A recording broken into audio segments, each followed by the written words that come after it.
नमस्कार, प्रणाम, हर हर महादेव। हम हैं प्रियंका देवी कुशवाहा और हमारे यूट्यूब चैनल प्रियंका भक्ति गीत टटा में रउआ सभी के स्वागत बड़ुए।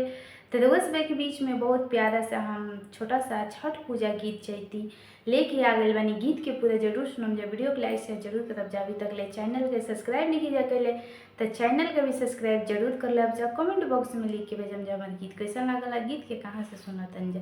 तो चलिए रउआ सभी के गीत सुनावतनी। कहाँ से अइली छठी मैया ओढ़ी के ललकी चुनर, ओढ़ी के ललकी चुनर। कहाँ से अइले सूरज बाबा साथो घोड़ा रथावा सवार, साथो घोड़ा रथावा सवार। ससुरा से अइली छठी मैया ओढ़ी के ललकी चुनर, ओढ़ी के ललकी चुनर।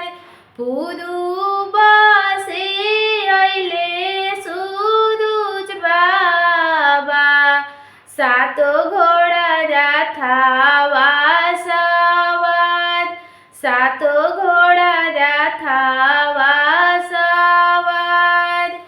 कहाँ उतरबो छठी मैया कैसे आदर होई, कैसे आदर होई। कहाँ उतरबो सूरज बाबा कैसे आदर होई, कैसे आदर होई। घटिए उतरबो छठी मैया दूध फलया दर होई, दूध फलया दर होई। गंगा तीरे उतरबो सूरज बाबा करबो जोरी के आदर, करबो जोरी के आदर। के काई खियाइबो छठी मैया, काई खियाइबो दीनानाथ, काई खियाइबो दीनानाथ।